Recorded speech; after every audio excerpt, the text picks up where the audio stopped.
Good morning, everyone, and welcome back to the second episode of the KC STEM Alliance, Let's Talk, Closing the Gender Gap in STEM, K-12 edition.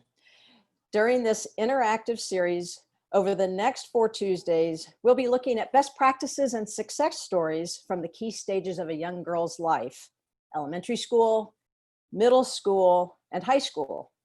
Throughout these sessions, we will be carrying the theme of the power of moments shared last week by Black & Veatch's Cindy Wallace-Lage, the water business president. Today's episode will focus on approaches for elementary school girls.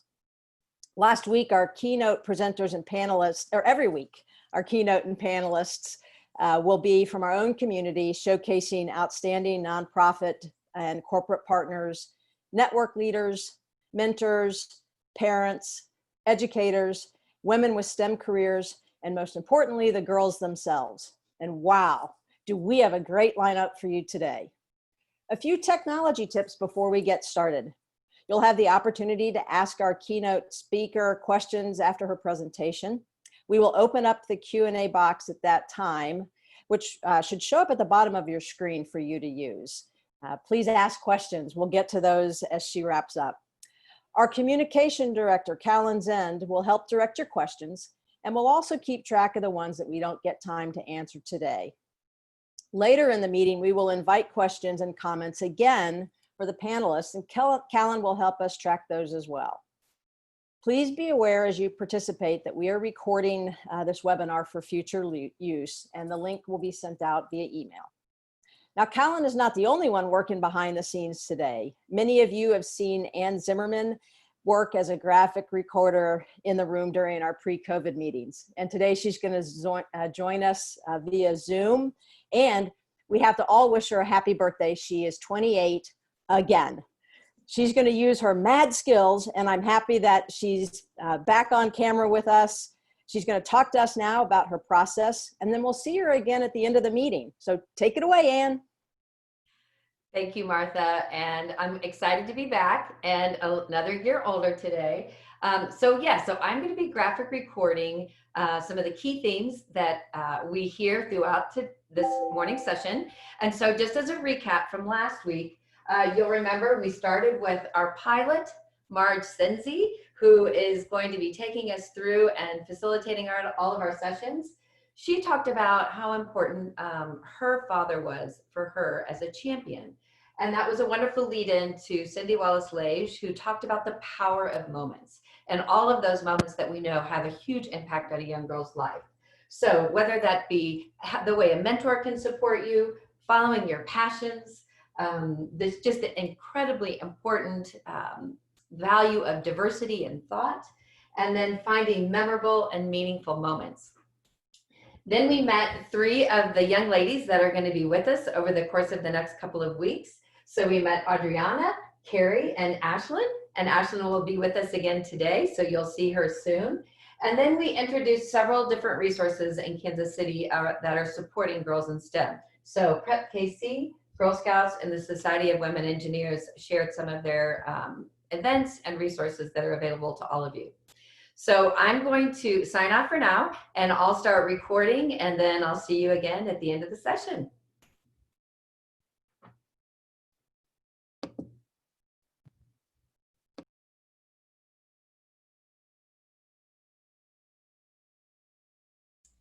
Okay, thank you, Ann. So, based on the poll we just took, I see, wow, 90% of you believe we're making progress in closing the gender gap in STEM. That's wonderful. And I also see that 50% of you were with us last week, and we have 50 more who are here with us for the first time. So again, thank you and welcome you taking the time out of your day to participate in our webinar today. So the fact that we have 90% of our respondents believing that we're making progress in closing the gender gap in STEM is a great transition to our discussions for today. And again, our focus for today's session is on the elementary years. So since we are talking or focusing about the elementary years, I'd like to tell you a story about my encounters with STEM elementary school, what I learned, and how it helped me to shape who I am and my approach to career and life in general. As a young fourth grader going to school in Cameroon, my home country, I had a science and math teacher whom I'll refer to as Mr. Tate, just in case he's listening and decides to come after me.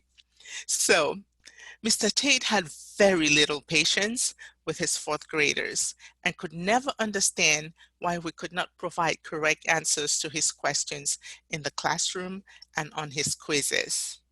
It never occurred to him that he had a role to play in our inability to understand what he was teaching us. To him, we were all just a bunch of lazy kids who did not want to learn. So to punish us, he would send us out to the school garden to do manual labor during recess and sometimes even through lunch. As a result, most of us dreaded going to his class, and we ended up not liking math and science during fourth grade. I remember complaining to my dad every time, and every time I complained, rather, he would be in support of Mr. Tate. And he would proceed to tell me that I needed to pay attention more in class and persevere through it, persevere through those tough times, because according to my dad, Mr. Tate's punishment was helping us to build character. I never understood that. I understood what he was trying to tell me at that time. But fast forward to sixth grade, and finally came Mrs. Kaba. She was instrumental in turning around an entire class of sixth graders who had been traumatized by Mr. Tate in fourth grade. Mrs. Kaba was a great science and math teacher. She was patient, she stayed after hours to answer our questions, and she made sure that no sixth grader was left behind. So with the talent and skills of Mrs. Kaba and my dad, who was my primary science and math mentor, I survived elementary school and found myself here today. Today I look back and I'm thankful to both Mr. Tate and Mrs. Kaba, for they each played a critical role in my life experience. Through Mr. Tate, I learned how to persevere and not to quit even when life gets tough. Mrs. Kaba helped me to understand the positive influence of a great educator in the early and later years of a student's journey. And I'm sure many of you here today can relate. Also, thanks to my dad, who was always there to help me balance and navigate my elementary school experiences. So you see, they all taught me some valuable life lessons. And yes, I did build resilience and character, which helped me to navigate my life experiences as a girl, a woman, a person of color, a mother, a wife, and a professional. So that's why I'm here today. As Martha mentioned in her welcome, this is the second episode of a five-part series where we examine best practices and success stories, including the gender gap in STEM from K through 12. But today our focus is on the elementary years. And our agenda for today will cover a keynote from Ericka Mabion, a focus group conversation, a list of resources and examples, a graphic report from Anne, a meeting summary, and then we will adjourn for the day. Okay, well, remember now you're invited to actually place your comments throughout the keynote speech and throughout the session using the Q&A and comment section of your Zoom screen. Last week, we heard from Cindy Wallace-Lage, who inspired us with her thoughts on the power of a moment. This week, we're excited to welcome our keynote speaker, Ericka Mabion, who will talk to us about educating and empowering girls. Ericka Mabion is the eighth through K CTE Project Lead the Way coordinator for Kansas City Public Schools. During her career, she has been passionate about STEM, technology integration, and helping fellow educators create engaging project-based learning experiences. She's the liaison for educators to connect with each other or for resources. Ericka discovered the benefits of integrating technology while teaching special needs and English language learners. She has a master's in curriculum and instruction from Capella University, and currently she holds credentials as a Project Lead the Way teacher trainer, a Google certified trainer, a K-8 teaching certification, digital learning coach, and credentials to facilitate professional development for code.org and Scratch. She has published blogs for EdTech Team, Infosys Foundation, and her personal website. She has curated a library called Mabion Minutes on YouTube for EdTech tips and tools. During her career, she has been awarded Teacher of the Year 3 times. Ericka, welcome.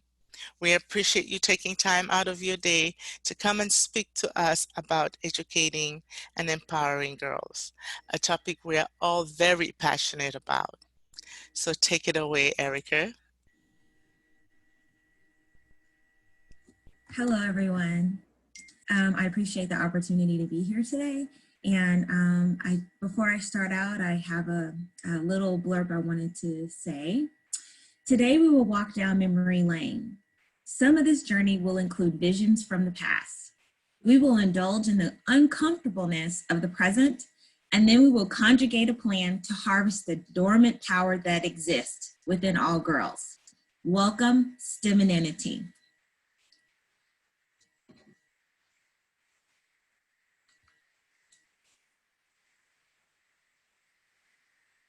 All right, so my topic, educating and empowering girls. So what do I mean? When I talk about educating and empowering girls, it comes from the lens of being in the classroom. And in the classroom, I have STEM class with them. And as she introduced, I teach K through 8. So I have the opportunity to start from them from the very beginning up until they enter into the wild world of high school. And it is important that I offer them real world experiences that are organic and apply their knowledge, and most importantly, help them develop a sense of self. They're just really budding and trying to figure out who they are and what they're doing. And that's really important that they know that about themselves. I want to eliminate their limitations and open the door to their possibilities. Their mindset is the key to all their breakthroughs within my class, and I believe in just life in general. So it's important for me to provide that key for them. And what are the benefits of empowering girls? I believe it's established them a basis for determining how they are going to make sure that they have equity, how they are going to make sure that they acquire and achieve excellence, and their achievements overall can be intrinsically motivated, and they just really see their sense of achievement from their own level versus what someone else determines for them. So I want to introduce this new girl. And in order to do that, I have a short video.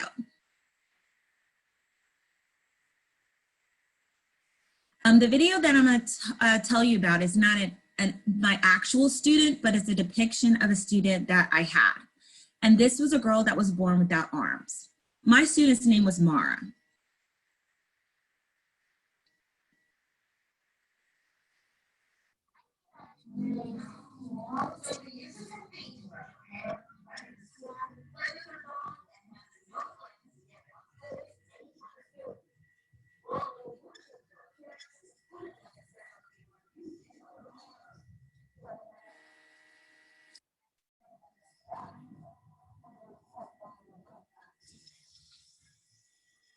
And I ended with that quote where she says, don't let anyone ever stop you from doing something that you love.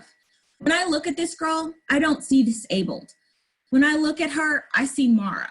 Mara was a girl that walked into my room. She was full of spunk and wearing the biggest smile. Now, don't get into your feelings of pity when you look at her, because she has a gift. She was my secret weapon during writing time. I had her in kindergarten.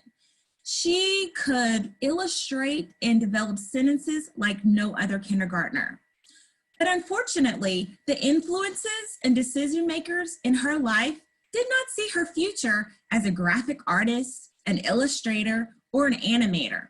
Her obvious disability was her greatest asset. Why? Because Mara used her feet instead of her hands, and she could create and articulate a display of her knowledge and creativity like no other kindergartner I had ever seen. And unfortunately, her family and her surgeons decided that they wanted to make her more independent and more adaptable for future living. This casualty, she would know as the end of her ability to write with her hands. She would no longer be able to use her feet the way that she had used them as hands. They did not know what I knew then, that she had the superpower of STEMinity.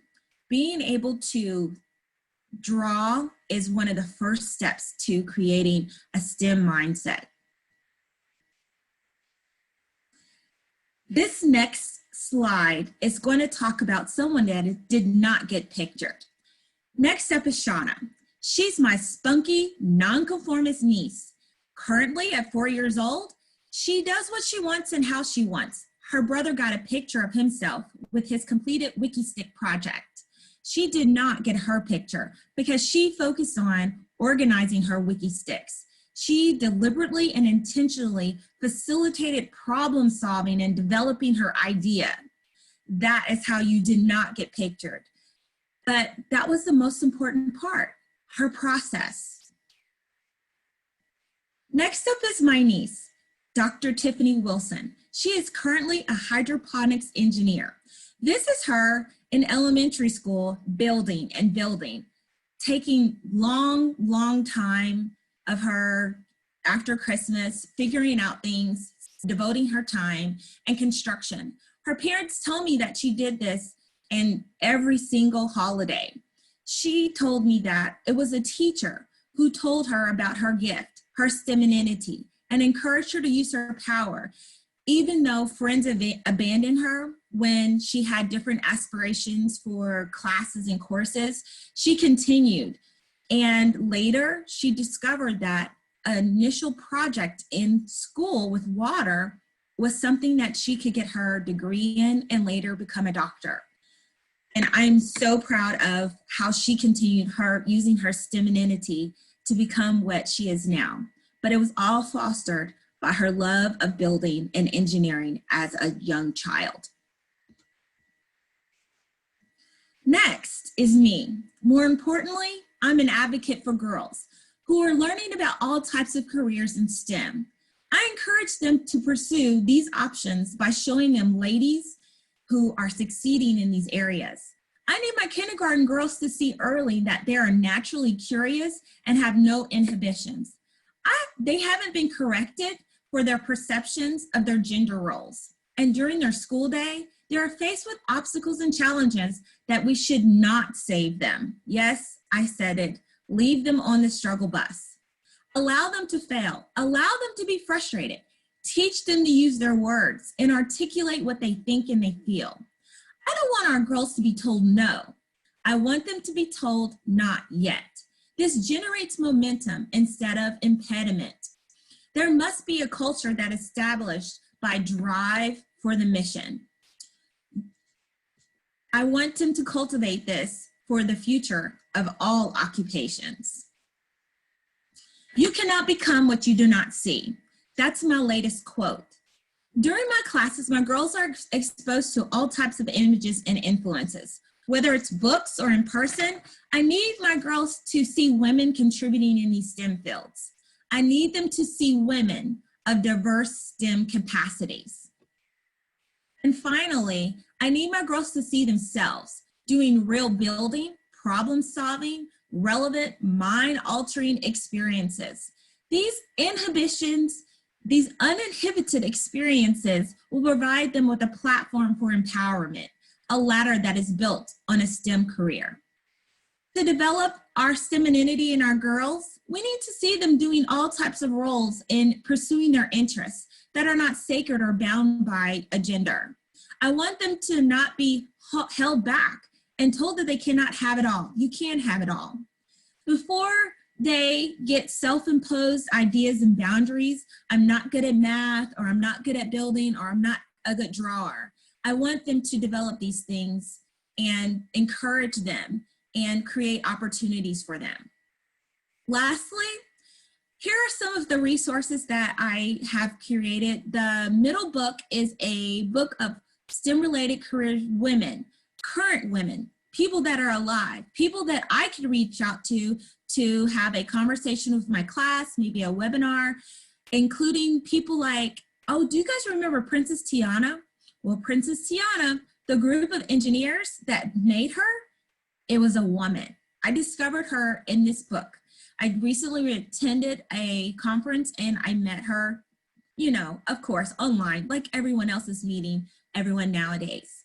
But these are girls that they can relate to. These are people that they can relate to. So I encourage you to build up your resources, to build up your library, to help you see the opportunities that are available for girls in STEM so that we can build our credibility, so that we can help them make connections to the real world. Thank you.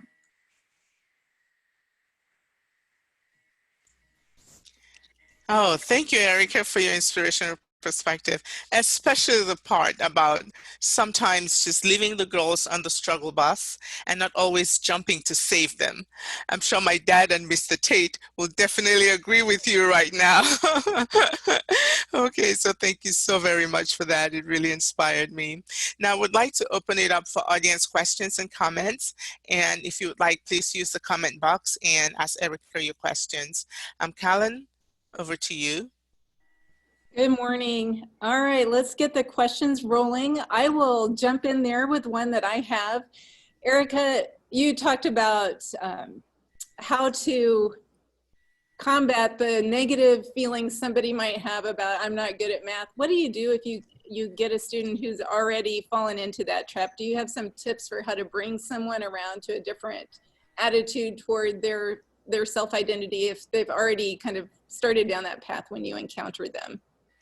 Yes, I do. I do have, because I haven't had them since kindergarten, I do have students that come in with those preconceived notions. And so we do kind of a self-inventory. What things are you good at? And sometimes my students, they may discover that they're good with cooking. And so I start to tell them, well, you use math for cooking. And they're like, oh, I didn't know that. So I try to find a hook that can develop some area that they didn't think of that was connected to the things that they are. And I always have nurturers and cheerleaders in our classroom. And we just really establish that as a culture so that we can build each other up and kind of give the head nods in the background, and so that they can feel that they're not the only one. And when they have a success, we all really do overt cheers, and we're just really, really proud of them. We show each other that we're proud of them. Great. I wish I could have had you when I was in 4th grade, because I had an experience kind of like Marjorie's in 4th grade that I never really gained that math confidence back. Another question, what about parents? You mentioned that sometimes unintentionally, I am sure parents can actually step in the way. Do you have some tips for helping bring parents along to being okay with letting your child ride the struggle bus, for example, and build those positive identities? I try to empower the children too. So sometimes, when kids are growing up and they're developing their language, a lot of them say no and me do it. And then as they, start to notice that the grownups will kind of pitch in for them. And I taught kindergarten for 6 years, and I would have parents do things for them. And so I really talked to my students about telling their parents and explaining to them, I can do it, or let me try. And I model that for our parents. I would take videotapes of students reading books and struggling and taking a long time, but just to show parents that they could do it. I also tried to put book lists out and toy options, and so that my parents could see that, you know, my students were involved in, the boys liked the house area and the girls liked the block area. And when they saw their students in those other roles, then they were more inclined to really see the real identity that their child had outside of the comforts of their home. Great. We have a question from Martha about what are some distance learning activities that can promote STEM interests. She mentioned she's done some dancing food colors and how soap works with COVID-19, but would like some other ideas. And I'll pop in and say we do have a lot on our website, and Ericka, I'm sure, has a wealth of information there too. I was just going to say they have a bunch of ideas on the website. So those are some of the ones that we've been leaning towards, is using some within the Casey STEM Alliance website, and so does Project Lead the Way. They came out with a bunch of ideas. But I want to challenge parents and teachers in that, in the midst of the blended learning and really the uncertainty, that we got to kind of get back to the basics and realize that there are learning opportunities every day, all day long. For our students to gain a sense of awareness about things that we just took for granted. Cooking, organizing things, if you have to build something. I've had my own children, if I order, you know, when you order something for IKEA, it all comes in a box. Get your kids there. That's their engineering time. Really, we just have to harness. And Marjorie did not like being in the garden, but that's one thing that I first did as soon as I knew I was home for COVID. I was like, vegetables. So sometimes, and even if they don't grow, my sister-in-law did that with her 6-year-old and her 4-year-old, and some things grew and some didn't. So that was an opportunity to have a conversation about why it didn't. Or they did research to find out the things that need to happen. So I think getting some of that, getting back to basics and not being so tech for, you know, focused on tech. Yeah, that's a good reminder about that. I'm going to ask you one more now, and then we'll have another Q&A after our next part of the conversation. We have a question about what is the most critical age for developing our STEM identity?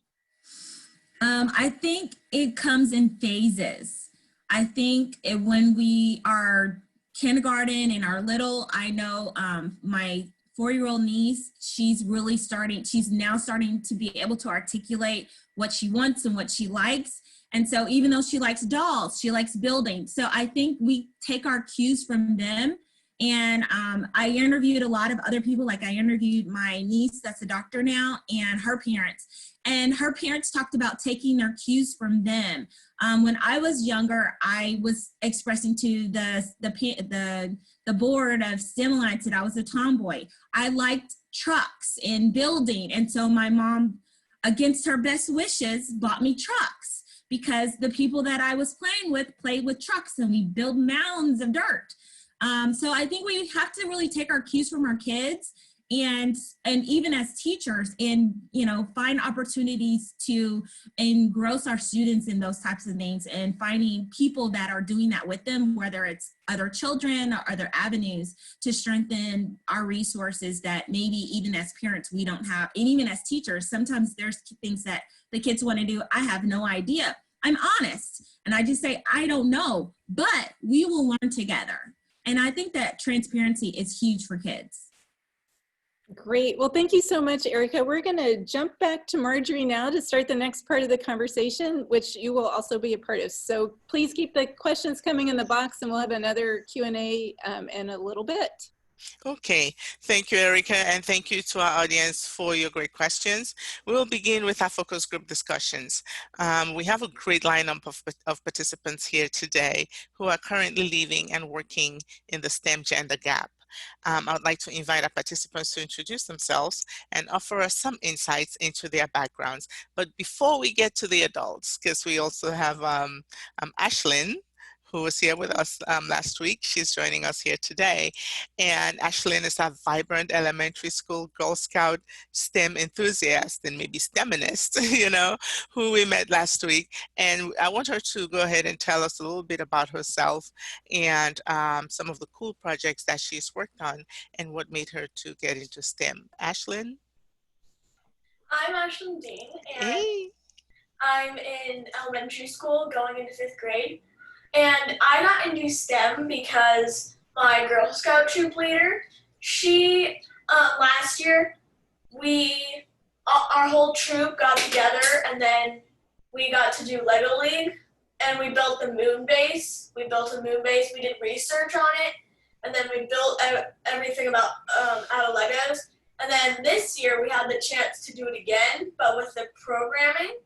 So I decided I wanted to do it. I would say about half the troop did it, and then we got to program the robot. I programmed the crane, which was fun, and then I helped the other girls program theirs, and then we all got together and we actually made it further.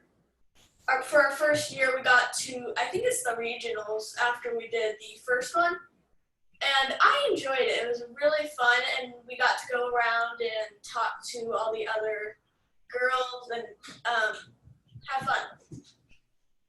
Okay. Well, thank you, Ashlyn. You really inspire me. You know that? When I listen to you, I just want to put on my boots and go out there in search of all the young girls that we can mentor in STEM. So thank you very much. Really appreciate you. I'd like to call on Joy Wheeler, Tammy Buckner, and Alicia Dyers Ciancielo to introduce themselves. Over to you, ladies.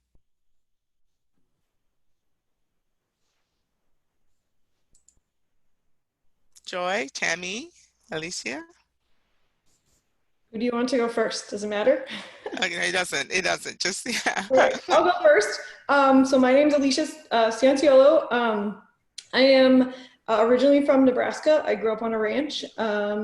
I decided I wasn't very good at spelling when I grew up, so I went into the math and science because I was better at it.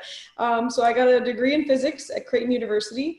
Went on to do mechanical engineering at the George Washington University, where I got to work at the NASA Langley Research Center.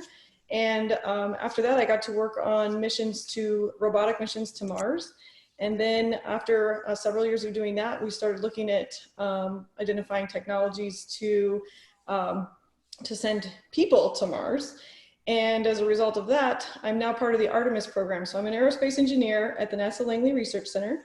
And I am in charge right now of making sure that our contractors who are building the next moon lander to send people back to the moon by 2024 meet all the requirements and do it right. So, but I get to do that here from Lee Summit because all of my work is primarily simulation work on the computer. So they let me work from home near my family.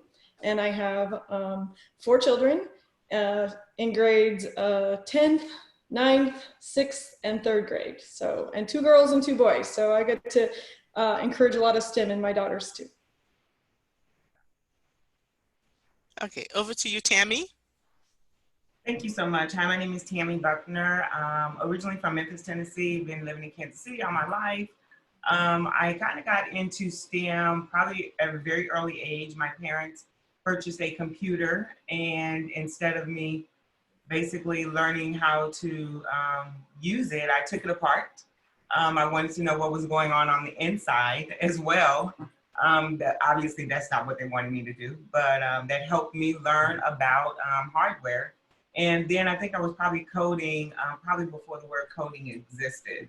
So that definitely intrigued me and sparked my interest. So started working on computers, doing everything, inside and out of a computer. And I think the most important thing about that is growing up as a young lady and minority lady, I didn't have mentors that assisted me or that encouraged me per se to stick with technology, to stick with, any of that realm. My mother did work at Honeywell as an electrical engineer.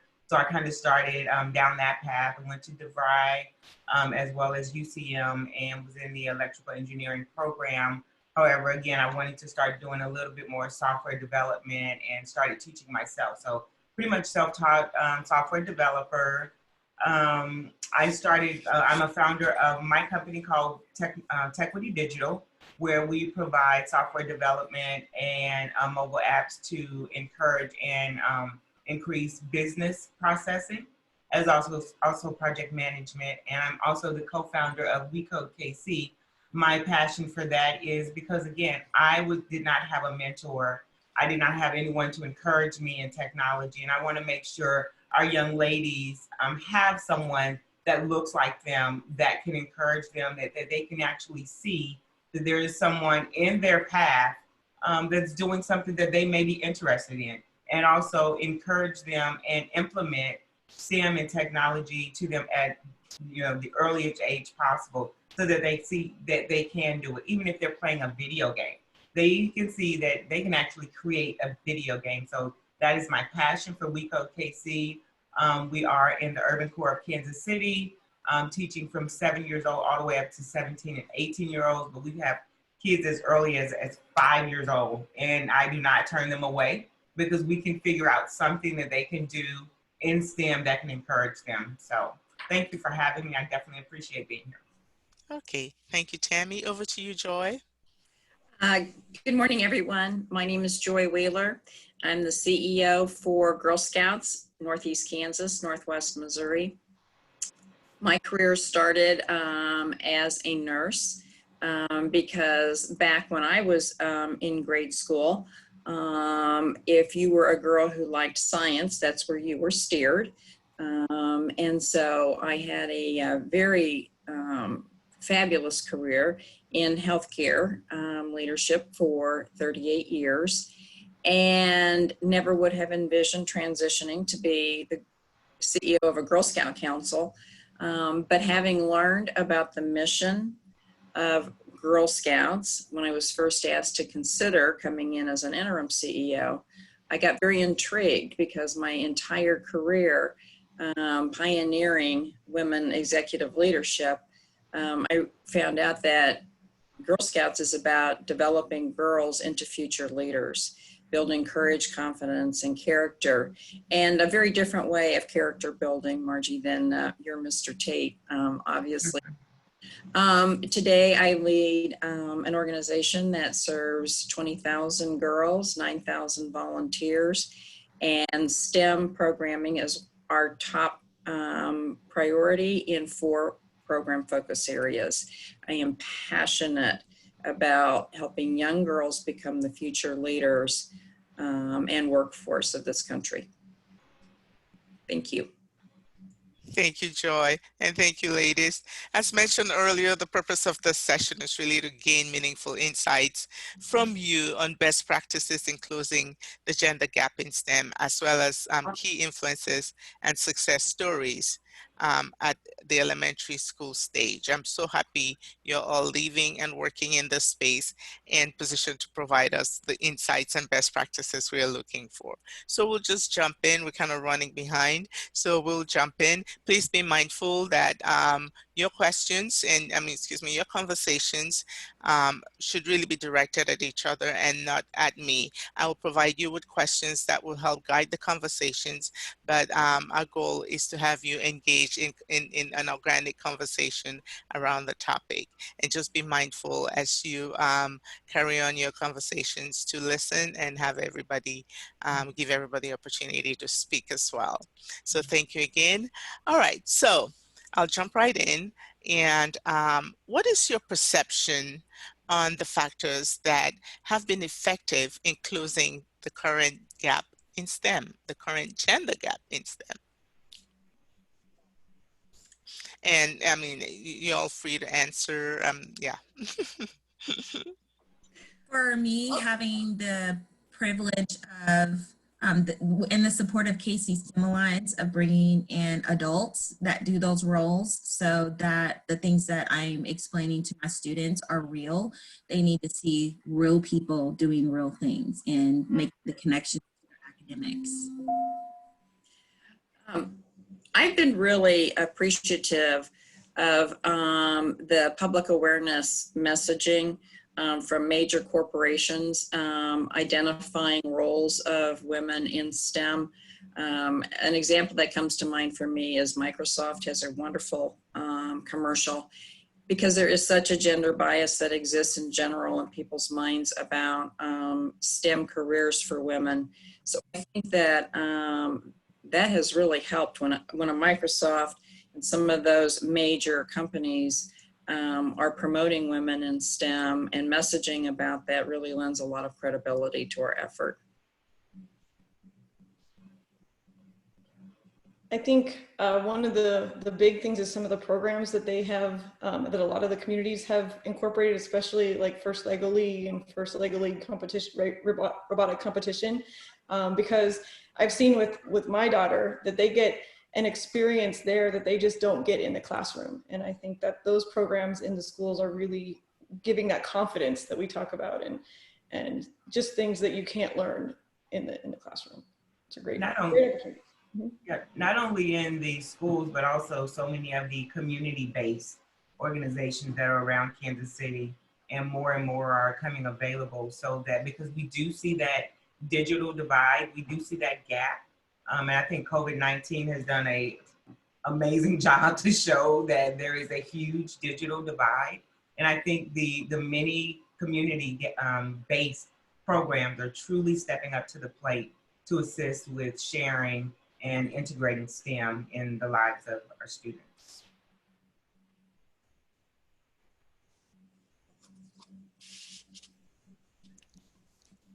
Okay, so yeah, go ahead. Is it about like the gender gap and how you think they're closing it?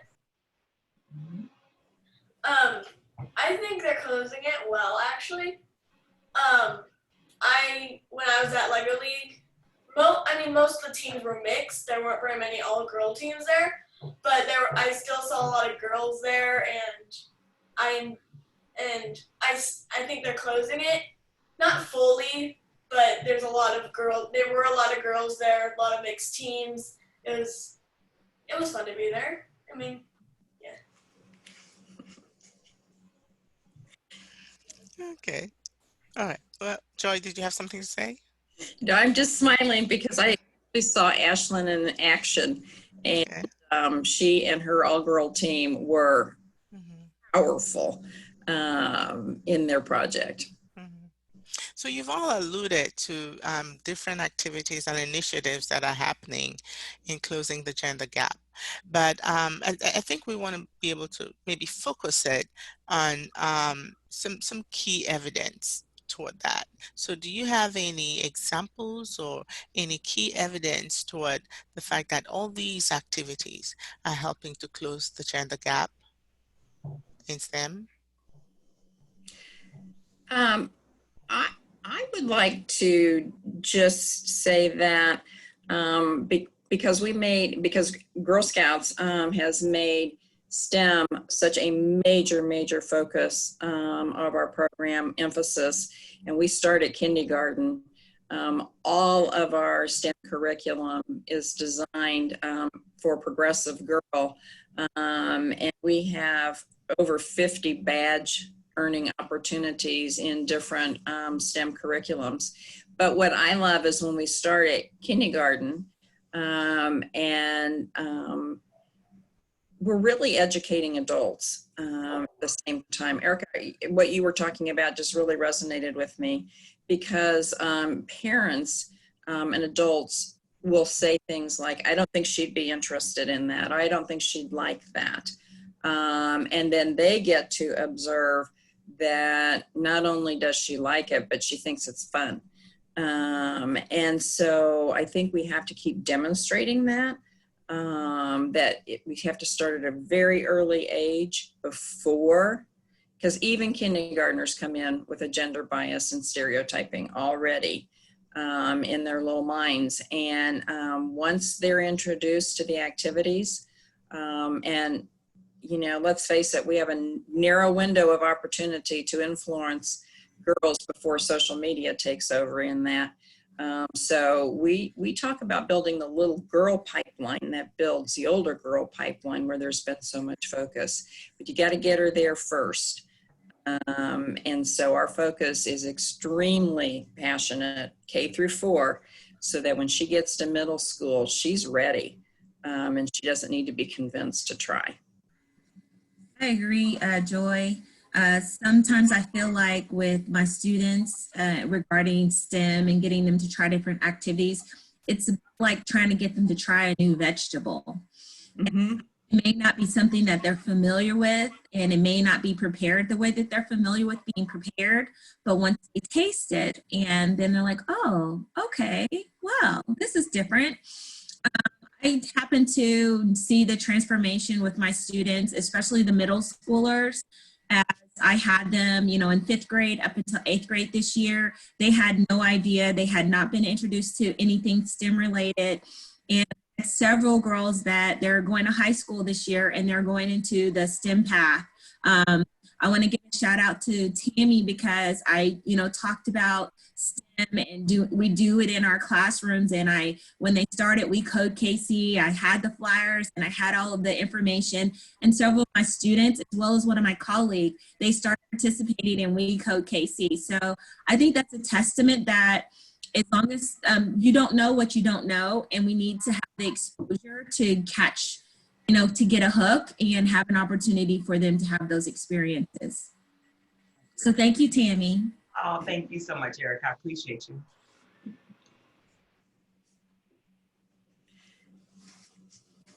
Can I just pick up on that again for a few minutes? Yeah.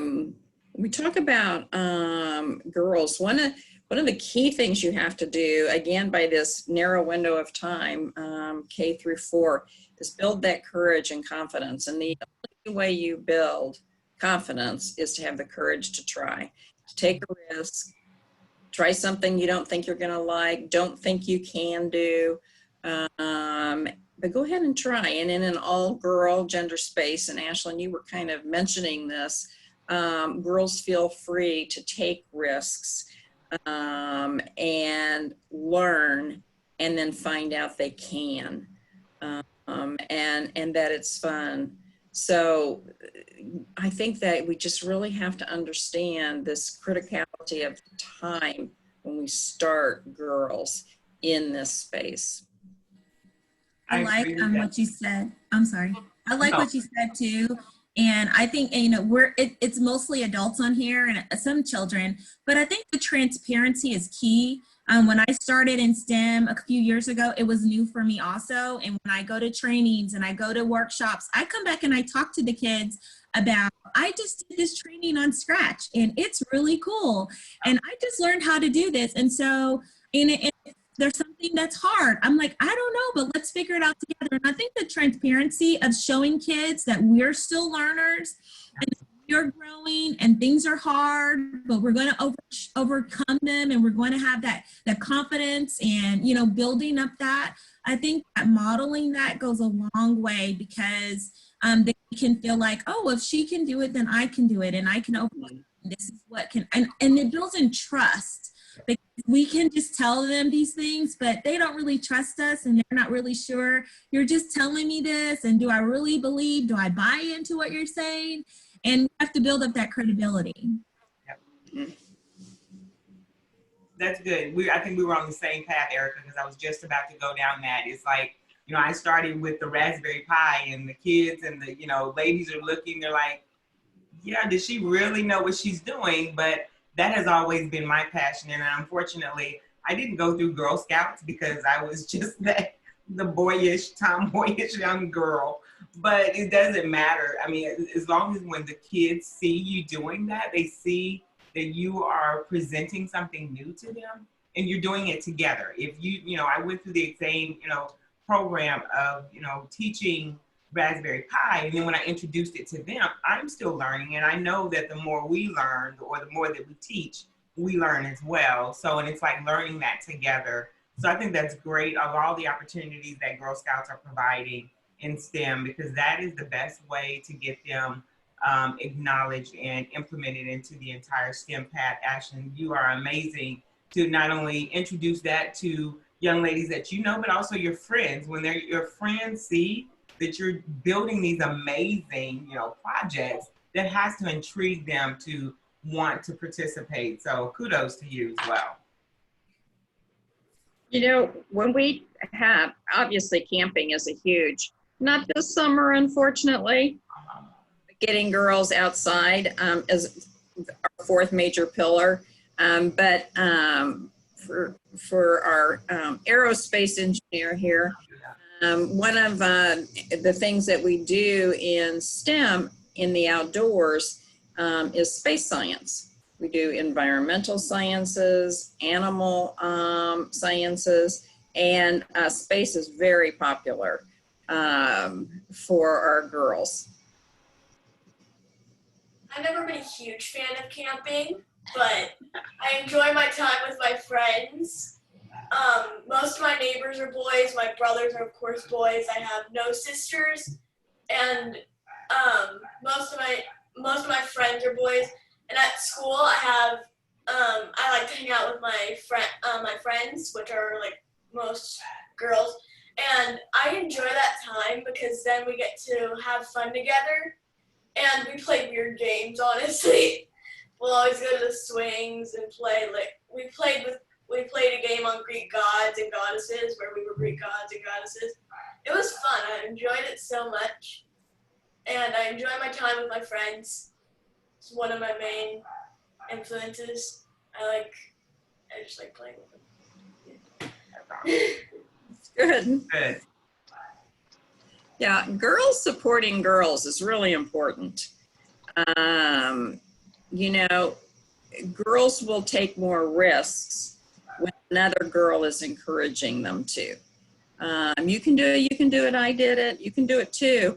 So a lot of our outdoor activities, in fact, like climbing and hatchet throwing and archery and all these different things are very purposeful, but they're about building courage and confidence in that all girl space where girls are encouraging each other, which is a critical skill to learn too. We need to raise all of us up together.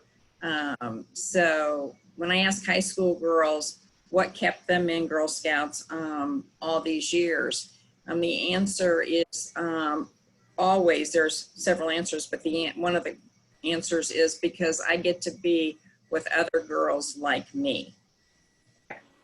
And I always think that's important when I hear that. That's really awesome. You talked about girls being with other girls. During our curriculum, we have VEX kits, kind of like the Legos where they're building structures. And always inevitably, I can have a group of all girls and they are very successful. Mm-hmm. I have a group of all boys because, the testosterone gets in the way. Yep. The competition of the groups between seeing who's going to finish their structures, testing their structures out, managing the jobs because I give them all different jobs within their groups. And it's just really encouraging to see the problem solving or the conflict resolution that students have and how the girls can navigate those opportunities and those roles and even advocate for themselves that the boys are like, no, I'll do it. And they're like, no, I can do it. And they're able to start using their words and building up that cohesive community and the camaraderie that the girls will, kind of hover around the other girl and protect her and go, no, we're gonna help her figure it out. So I do want to say that even when I have got invitations for our students to participate in the IGED, I actually did invitations. So I hand wrote the information out and I said, would you like to go with me on a field trip? And I really made it kind of stealth ninja-like. And so giving them to them directly and talking to them and saying, this is a really special opportunity. You're going to go somewhere really special with me. It's going to be great.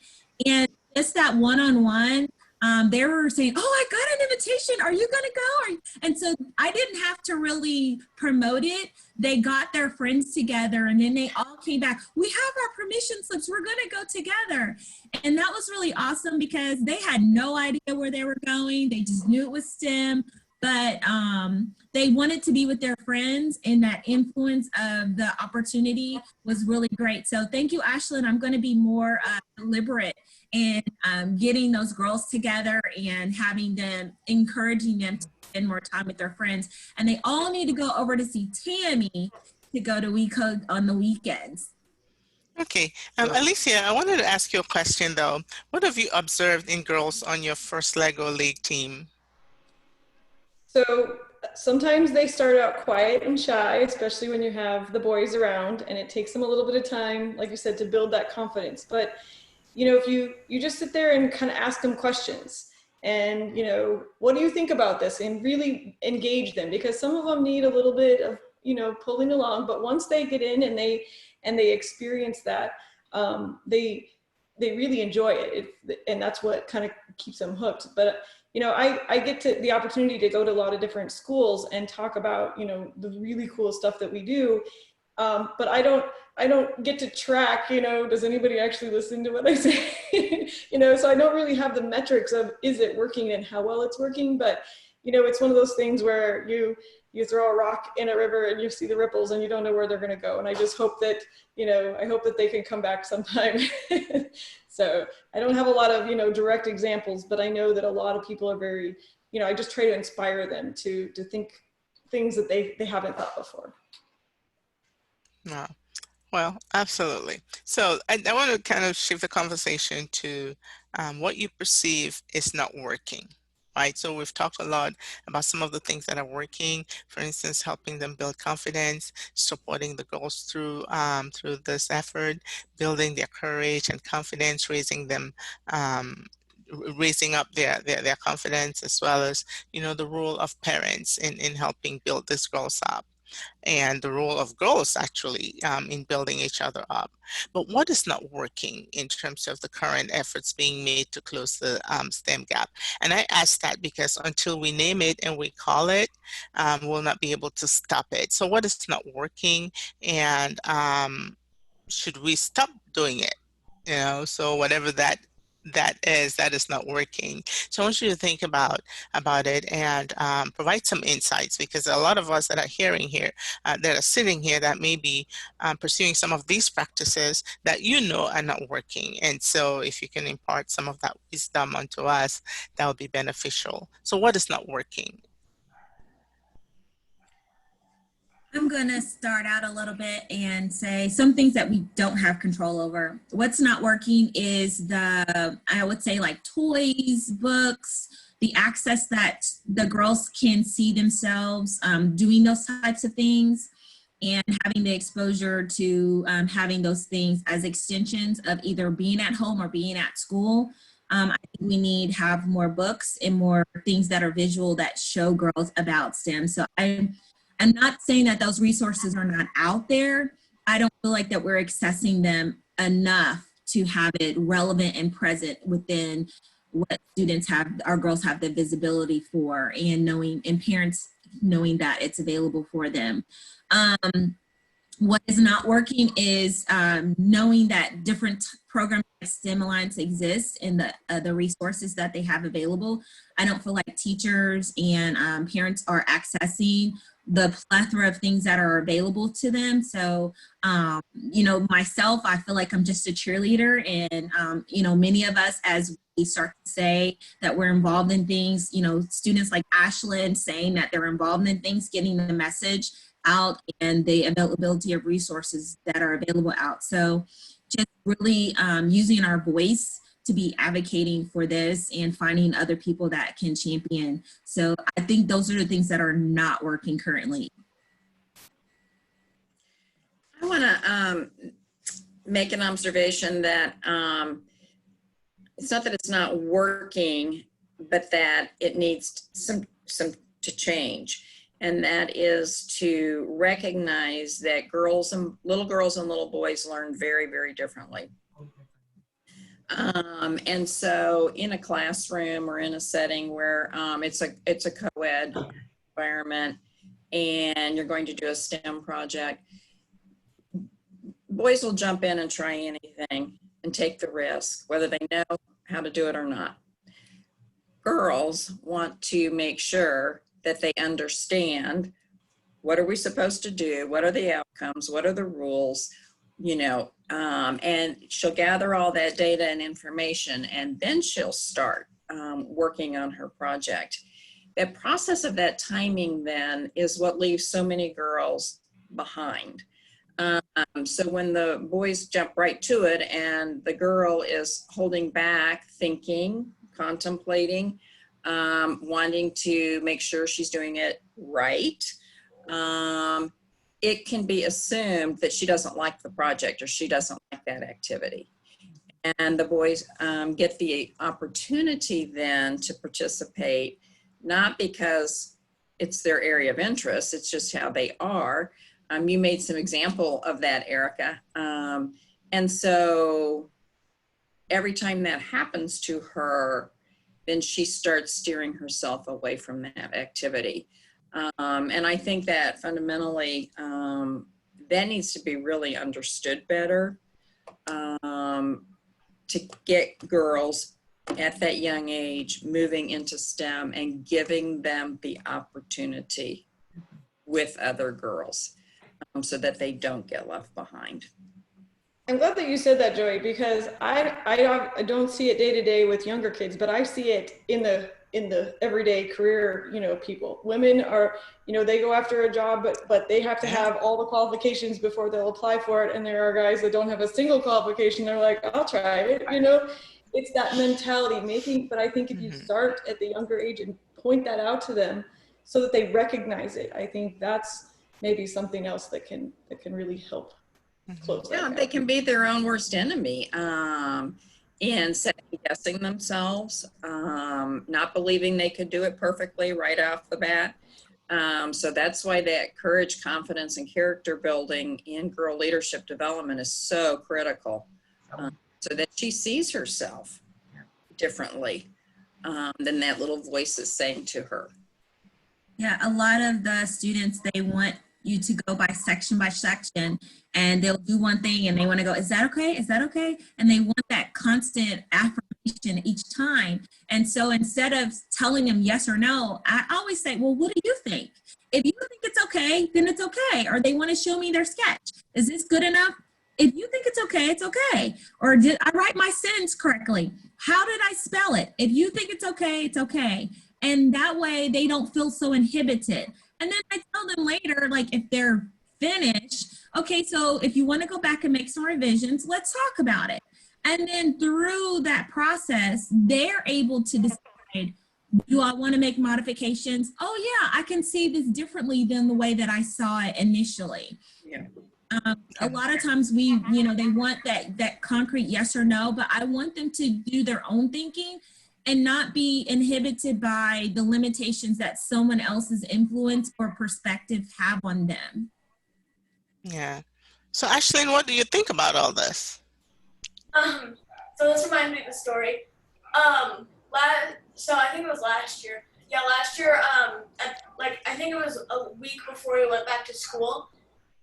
We went to Table Rock Lake, and we had done it the year before, and there's a cliff that you can jump off of into the water, and I remember I was scared the first year to do it, but then my friend, he tried to do it the year before, but he didn't really want to. I decided I wanted to try it because the water was higher, and then I jumped in, and then I went back up, and then my neighbor, I'm trying to think how to say this. So my friend, younger sister, she was scared. So I tried to help her to jump off. I jumped off once, and then I went back up, and then I jumped up twice, and then I went back up, and then I think she finally jumped off. And then she wanted to go back up again, but she was scared the second time. So then I tried to get her to jump off again. And I mean, I don't think she went out after the second time. I just kept jumping off over and over again. It was fun. So that's like first time jumping off the zip line, right? Which is what we have at our camp.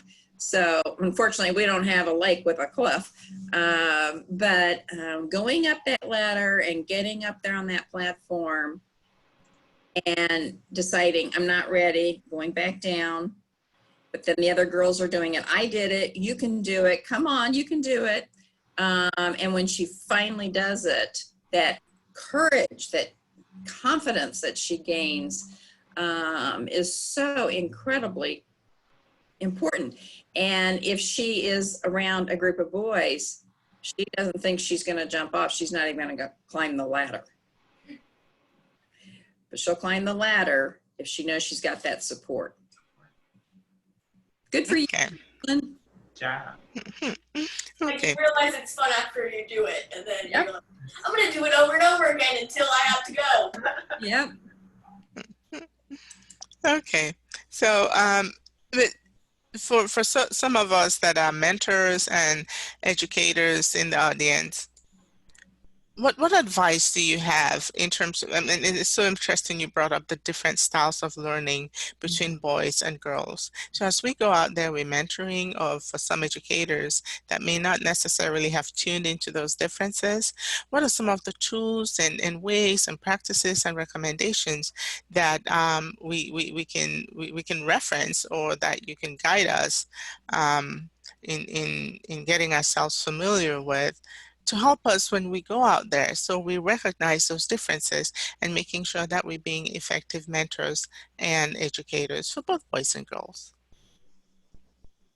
I think I can jump in here really quick, just because I have, we at WeCode, we have quite a few, and it's definitely a mixture. So it's funny because I watch Ericka on a lot of her classes and try to incorporate some of those, because I was not a school teacher per se, but as a developer, I basically started trying to teach myself, how to teach other kids. So this is a great question. But normally what I do is I pay attention to the kids. I pay attention to their perception and the way they gravitate toward a project. And normally what I do, I make sure that there is a diverse of kids. If I see a lot of boys gravitating together, I'll normally try to stick a young lady in there so that they can make sure they're getting, different views, and it's not just all boys. And same thing if I see all girls. I love to see the interaction with, both genders, so that you can get every type of ideas possible. So I start that at a very early age, because, as we know, when we're in the workforce and there's mostly men, and then it's just like we're normally sitting on the outskirts, or we're sitting on the outline watching. But I want to make sure that, even kids at that early of an age, make sure that there is a diverse group together, so that everyone's ideas are heard, and give them all a chance to speak up. I'll make sure that one of the men, or one of the young men, or one of the young ladies, they all have a specific role, so everyone's voices are heard throughout the project. So those are my ideas and tips that I normally try to put in place at WeCode PC. One thing that I was thinking about, and we've kind of talked about it before, as a teacher and as a mentor, I think it's really important that we either become a learner again or continue to be a learner.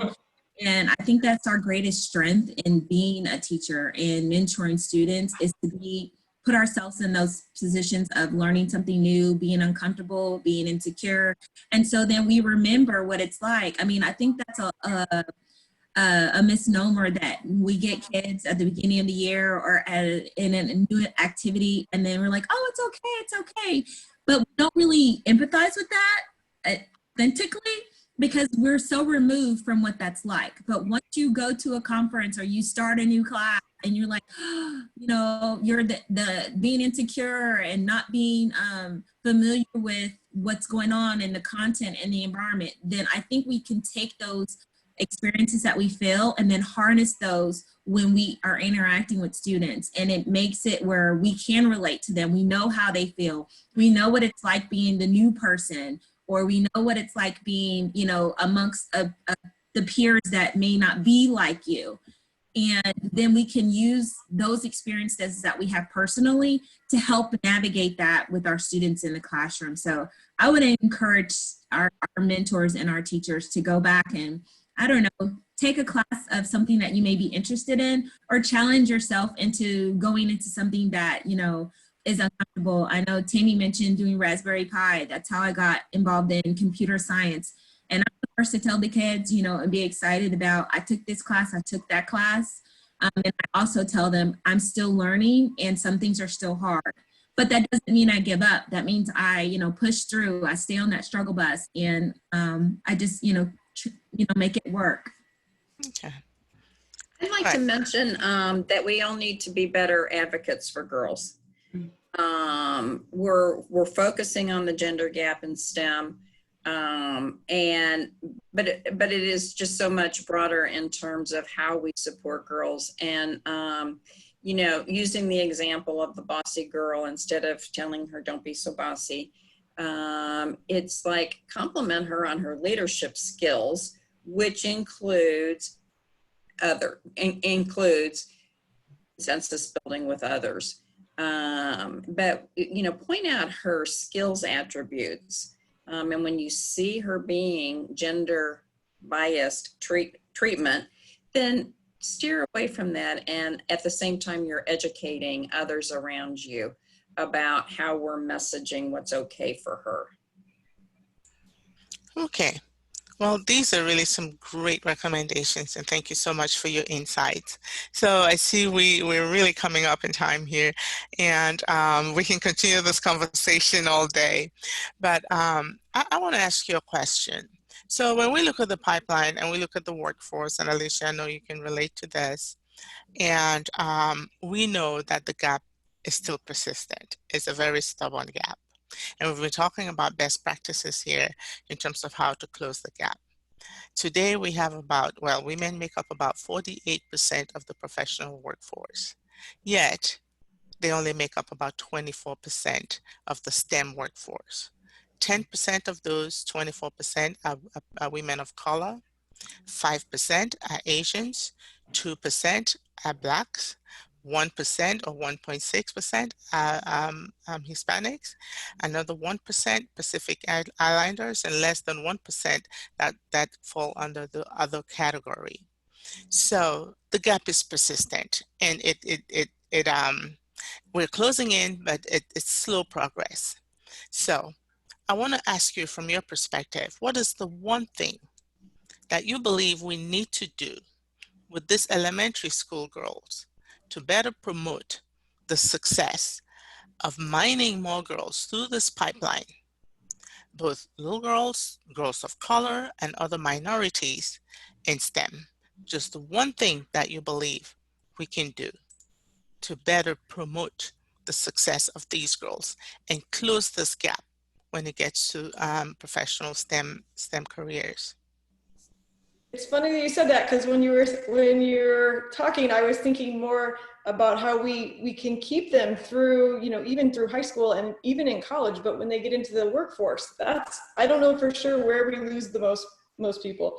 But I was thinking, just for myself, you know, having an employer that had, you know, on-site childcare and, you know, allowed me to go over and, you know, when I was still nursing my kids, right, I was right there, and having that flexibility to actually move a few states away from where I work, and allowing that. It's those kind of things from employers, or even just having the infrastructure to support you to stay in this role. And I think if they're still interested and they really love it, they still love it. They don't feel that support once they move on. So I don't have an answer for what to do in elementary school, but I just really wish we had a more structured, you know, had more infrastructure to support, you know, women in the workforce. So okay. I'm sorry, I don't have a good answer. No, that's okay. No, that's fine. Tammy, you know, one thing that we could do to better promote these girls. One thing to promote the girls is to continue to provide access, to continue to provide as much access in STEM as possible, so that they are on the same playing field as their counterparts, their male counterparts. and to encourage them that they can do anything. And I love Ericka's presentation. You can do anything, you can have it all. So continue to encourage and promote and encourage them that they can do anything and have it all. Okay. And Joy? Access and opportunity.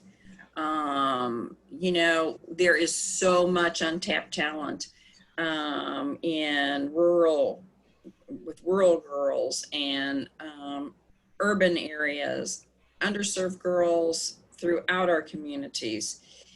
We have to be more diligent about making sure that they have the same opportunities as others, which is one of the things we focus on. But she doesn't deserve to be left behind. And so that's really critical. You know, internet access is a big deal for us, making sure that you may have a laptop, but if you don't have high-speed internet, you can't do this, you can't do the activities. And we need to be conscious about that and ask about that, because they may not know there's an option for them. And we have to be more diligent about that, I think. Okay, Ericka? I'm going to say making the STEM related feels relevant to them. Sometimes I think our students feel like it's abstract, but I asked them, do you shop online? You know, different things that they're interested in. How could you do this digitally? My kids create apps, and we talk about having an impact and changing something in our world or in our environment to make things better for themselves or someone else. And just, you know, having that service orientation, and they really are drawn to that. And my girls and my boys to get collectively. And I really feel like that the girls tend to have something innate that they want to have a connection to in order to be involved in that. And just having the curriculum tie into that relevancy, and then they can really see. And I really stand by, you can't come what you don't see. Either they're going to see themselves and say, I can do this, or they're going to see someone else and go, I could be that too. So I really stand by that we have to have that transparency for them so that they can start to mirror that. Okay, Ashlyn, we'll close that question with your answer. I don't really know. I just think that more Girl Scout troop leaders, like my Girl Scout troop leader, could bring more of their girls into Lego League for the first year, kind of like what happened to our troop. And then they can have the option that next year to go further into that and then be influenced by that and have that, I don't know, just have that fun to do that. Okay, great answer. Thank you all so very much, and thank you everyone for your insightful and thoughtful discussions. I'd like to invite the audience to ask questions at this point using the Q&A box on your screen. So Callan, do you have any questions for us? Take it away. Yes, we do have a few questions, and some of our panelists are answering in the box, and I invite you to continue to do that because we're running a little tight on time, but we are going to take a couple right now. And Ashlyn, the first question is for you, and that is, if you could make changes to your elementary school classes to include more STEM, what would you like to see? I guess I would like to see, like, have a specific time, like during a school day, to have like 30 minutes of programming and coding on the iPads, because we have iPads, and then there can be an option of like 3 or 4 apps, and then we can have a login, and then we can go in and code, and then continue on with the school day, I guess. Great. And there's a tag-along question for that, and that is, you mentioned you have a lot of friends who are boys and a lot of friends who are girls. When it comes to your friends who are girls, do you have to convince them to do STEM things with you, or do they do it willingly? What's their feeling about STEM, would you say? I don't really have to convince them. We just do things together, and then we have fun. We just do things, honestly. We just we do whatever the other girls want to do, and then we just do it, I guess. Great. Okay, thank you, Ashlyn. I'm going to direct this one to Joy, but other people might pop in as well because it's really about all adults. And this is from Mary, and she is asking how we can encourage more troop leaders to lead STEM activities when maybe they're feeling uncomfortable or intimidated by STEM topics themselves. And that could apply within Scouts or within other organizations or just as a parent. So that's a great question because it was a bigger barrier in the past when we started focusing on STEM. We have to make it easy for the volunteer. And we have to also educate the volunteer that STEM is in everything. You know, there have been a lot of cooking examples, and you don't have to be a science teacher to be a volunteer leading girls in STEM. So we provide a lot of activities, a lot of curriculum that are guides of all we need you to do is lead girls in this activity. And then we have a huge community partners group in STEM that volunteers just need to get girls there. So we have, all the major STEM companies are working with us in programming. And the advantage of that too is girls see a role model. They see a woman they see somebody who looks like them doing those incredibly cool jobs in those really cool places. So it's really, it's continuing to try and make the volunteer's job easier and easier and easier because everybody is so busy. Thank you. We will have an extended Q&A time at the conclusion of the program, so if you're able to stay on, I think most of our panelists are going to stick around, but right now I'm going to invite all of our panelists to turn our cameras off, and we're going to turn the program over to Victoria, who's going to talk about the resource guide. So over to you, Victoria.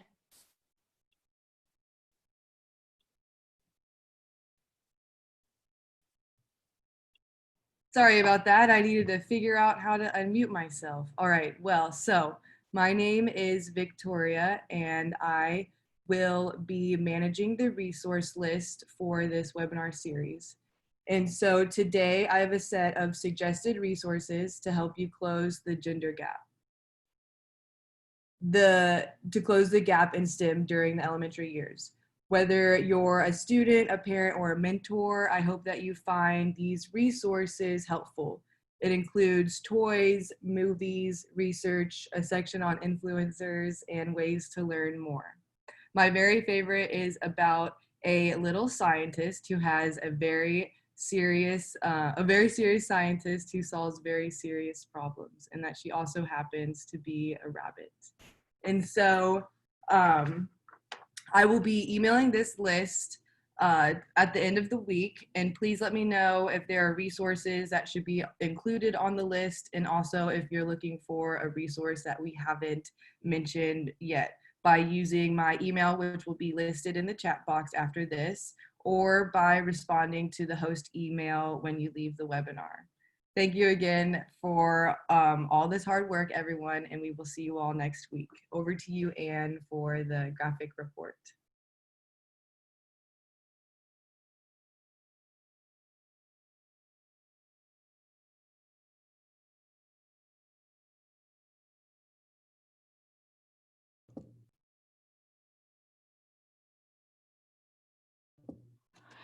Okay, so I've been drawing fast and furiously, and I didn't capture anything because there was so much rich conversation going on. So thank you so much for our panelists.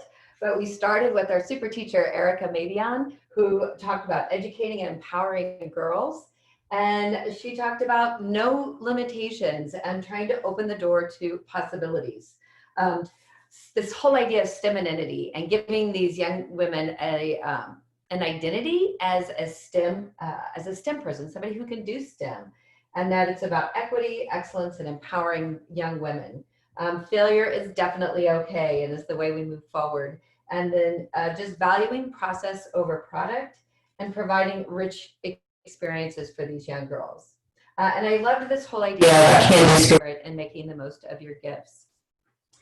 Then we got to our panel, and our panel kept us very busy. We had a wonderful diversity of people on there, starting with Ashley, our first Lego League queen, and Joy with Girl Scouts, Alicia, our engineer from NASA, and then Tammy with We Code KC, and again, Ericka, a teacher and mentor. So many ideas that came out of that and that were resonating over and over about the role of parents, giving girls the courage to try so we can build confidence. Very, very important to start as early as possible, K4, and really help girls see themselves as a STEM professional. Modeling growth mindset.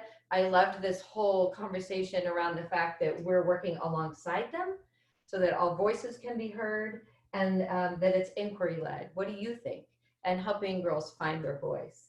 And just this whole idea that there's different learning styles, even among the young women that we're serving, they have different learning styles.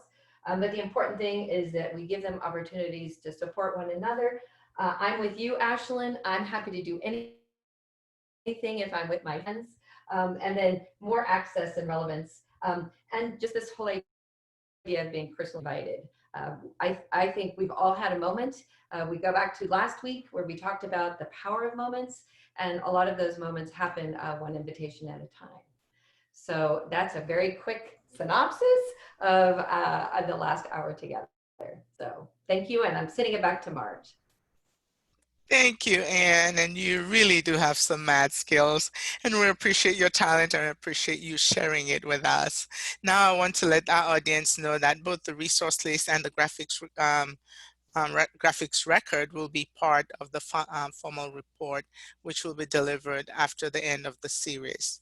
Again, a big thank you to our participants for sharing your time and your perspectives with us today. So, what I've learned here today is a greater appreciation of the breadth of effort and coordination it will take and continue to take for us to close the gender gap in STEM. We still have a lot of work ahead of us, and I'm confident that together we will get it. We'll eventually get there. I'm also looking forward to next week when we will we'll learn more about closing the gap in the middle school years. So I hope you'll be able to join us.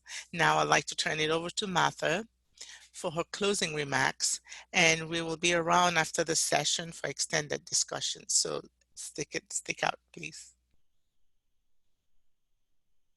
Thanks, Marjorie. And we are right up on 10:30. So again, thank you to our panelists, Alicia, Tammy, Ashlyn, and Joy, and to our keynote speaker, Ericka Mabion. You got me thinking about some things, and I was really excited to hear about the value of drawing in elementary school. And I know, because of work that's been done out of The Ohio State University, that developing visual spatial skills is actually something that is making a difference for girls who are pursuing engineering. So thanks, Ericka, for confirming that you've seen that as an important skill to continue to develop in our elementary school girls. I wholeheartedly agree about increasing the access to opportunities and making sure that those opportunities are happening all around our city. So thank you, Tammy, for the work that you're doing with We Code KC, and Joy with the opportunity to have Girl Scout troops across the metro providing opportunities for STEM right within Girl Scout troops. And thanks, Ashlyn, for being a great example of what Girl Scouts can do for you and the power of First Lego League. And to Alicia, we were so excited to watch the Mars lander, and now I'm really pleased to see what's going to happen with Artemis. And thank you for, in your spare time, coaching First Lego League teams and helping to mentor those girls. I am too very excited about next week. We'll have a parent who's providing a keynote. So tune in next week, and we'll talk about middle school, those dreadful middle school years, and how we can help our girls navigate those years and stay interested in STEM. You will also receive a survey after the webinar, and we do read them and listen. And so we heard that you wanted more time with the panelists, and so we tried to give that to you today. And we invite you to stay on with Marjorie and the panelists. For the next 10 minutes, you can ask them some more questions. So thanks again for tuning in today, and we'll see you next week. Okay, thank you, Martha. Now over to you, Colin. Colin will be moderating our questions and presenting it to the panelists and myself. So over to you, Colin. Great. Well, thank you all so much. And panelists, those of you who can stay around, if you want to go ahead and keep your cameras on so we know who is available. And we will take a look at some of the questions that we didn't get to address live.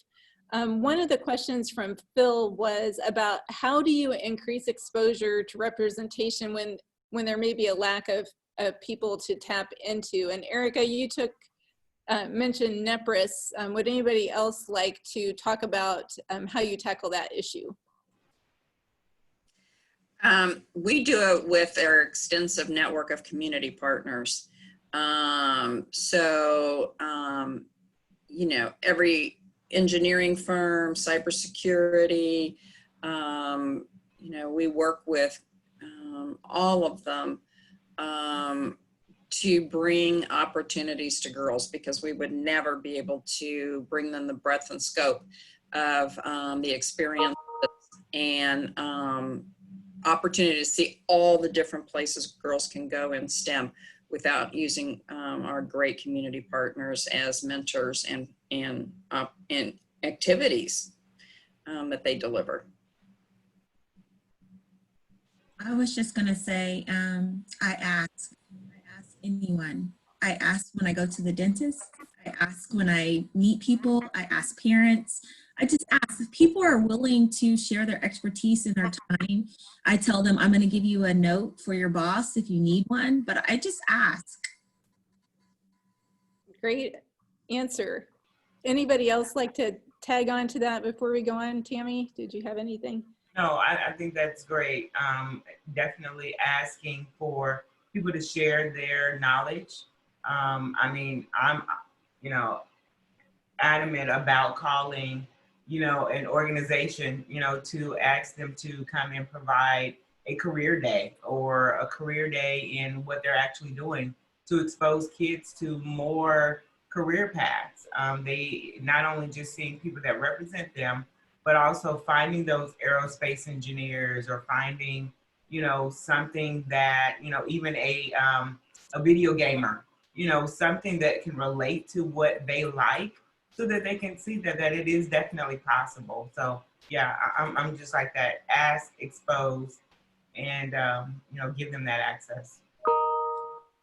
That kind of tags onto a question from Ryan Green about how schools can offer a broader range of activities that give girls opportunities to discover where their interests and aptitudes might be.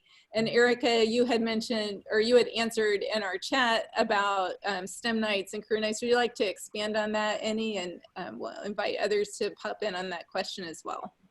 Yes, I've been long a fan of having scholastic book night and reading night and things like that, but we can extend those activities out. One of the schools I was at, we had a math night. So we just kind of continue to broaden the scope and start incorporating STEM activities.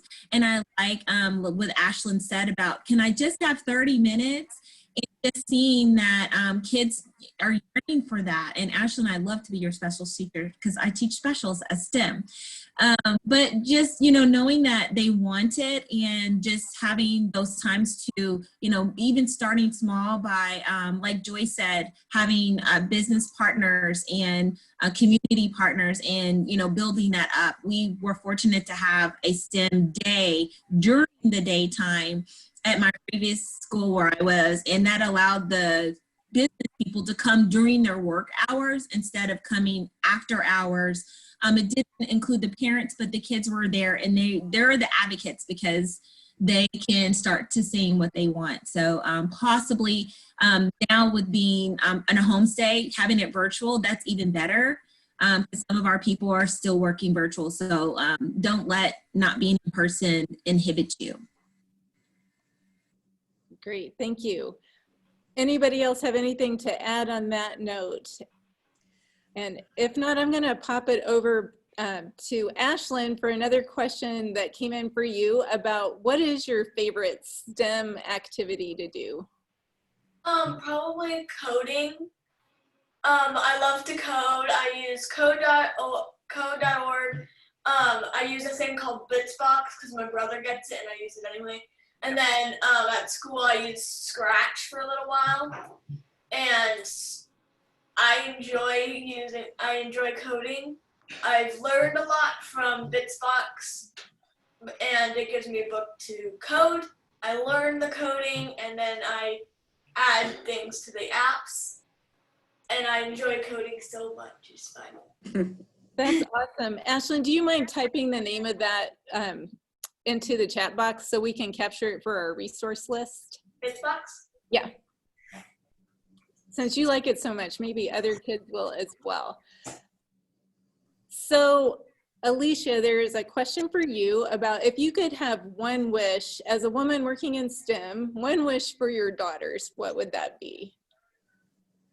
That's a great question. I think I would wish that they had opportunities to have great mentors like I did, and meet the right people at the right time in their path to take them where they really are meant to be. So I think that's really it, and we're those people for people now. So that's what I hope. Wonderful.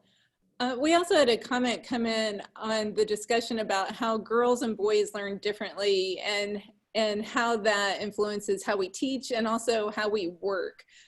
Does anybody have any comments you would like to make in that area from the work you do, or the Marjorie, we haven't really let you answer any questions. Would you like to touch that one? Well, it's interesting because when Joy did talk about that, I was thinking how when you look throughout the pipeline and try to examine, you'll see those differences are evident, in every stage. When you get to middle school, you get to high school, in college, as well as in the workforce. It is true, as a technology professional, I see oftentimes when you're dealing with women and you're presenting a problem, they take their time to think through it, to think through the process before getting to the solution. Meanwhile, the men will jump in and begin troubleshooting and quickly want to present a solution. I'm not saying one way, is better than the other. They're just different ways of arriving at the same problem. But when you create a space, when you intentionally create, one way to combat that is to intentionally create a space where both and all learning types can come together and co-create, be respectful of each other's approach, and provide an opportunity for that collaboration. Because whether we like it or not, just the men cannot come up with with the ideal solution, and the women alone cannot come up with the ideal solution. For us to engineer solutions that would meet, our needs as a nation and be able to fuel a STEM economy, we need that diversity of thought, diversity of humanity, and to be able to come together and put together those solutions that we're in critical need of. So, yeah, it is evident in the workplace, but one of the ways we try to combat it is really to intentionally create, spaces for collaboration and co-creation. Great. And on that note, we have hit our time limit. So I think that was a great summation, Marjorie, and we look forward to continuing this conversation next week. We hope you can all join us, and we will see you then. Okay.